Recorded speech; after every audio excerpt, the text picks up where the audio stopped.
కొడుకుని చేయడానికి రాగలిగాను.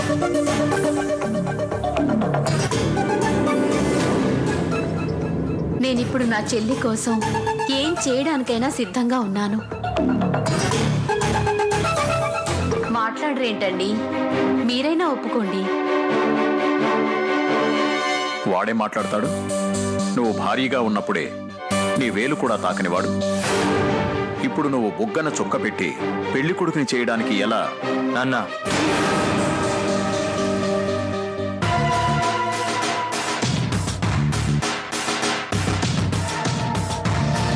చేయనివ్వండి నాన్న. రాధిక కోసం చేయనివ్వండి. మాధవ్, అవునన్నా.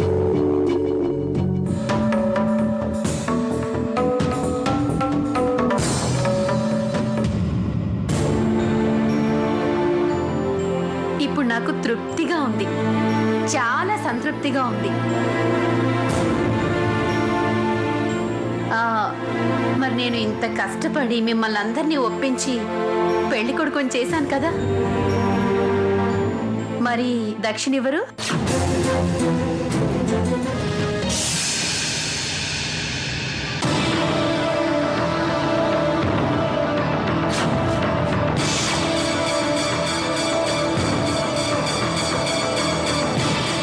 ఏంటత్తయ్యా ఇది?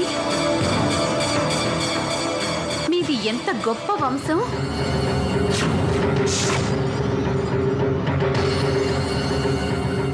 ఎంత గొప్ప కుటుంబం!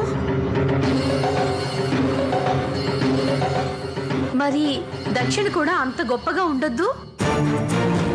మాధవ్,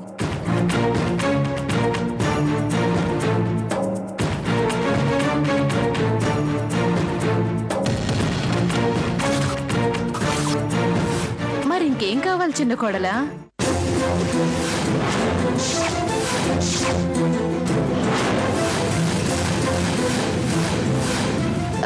ఏదో అలవాటుగా వచ్చేసిందండి. ఏం కావాలి? ఏం కావాలన్నా ఇస్తారా? ఇస్తాను. ఏం కావాలో అడుగు. ఏం కావాలన్నా ఇస్తారా? ఇస్తాను. ఒక్క ఈ ఇంటి చిన్న కోడలి స్థానం తప్ప. అడుగు. ఇక్కడ నలుగురిలో అడగాలంటే ఏదో ఇబ్బందిగా ఉందండి. నేనెంత పోరినా పోరాడినా చివరకు రాధికని దక్కించుకుంటున్నారు. ఆ విషయం వద్దు అన్నానుగా. ముందు నీకేం కావాలో అడుగు.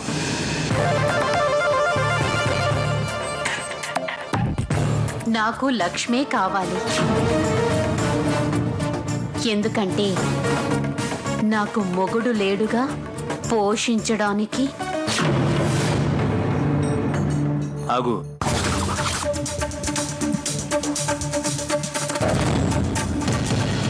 బతకడానికి ఎంత డబ్బు కావాలో అడుగు, ఇస్తాను. అంతేకాని మా పెళ్లి నాపై ప్రయత్నం మాత్రం చేయకు. ఊరుకోను. నిన్నే నీకు చెప్పానుగా, నువ్వు మా పెళ్లిని మాత్రం ఏం చేసినా ఆపలేవు. నమస్తే మేడం. నమస్తే. రండి మేడం.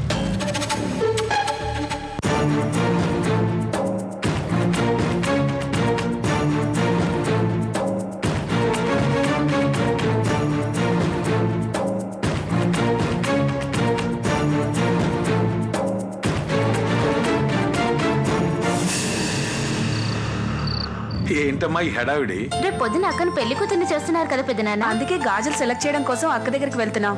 సరే పదనమ్మా.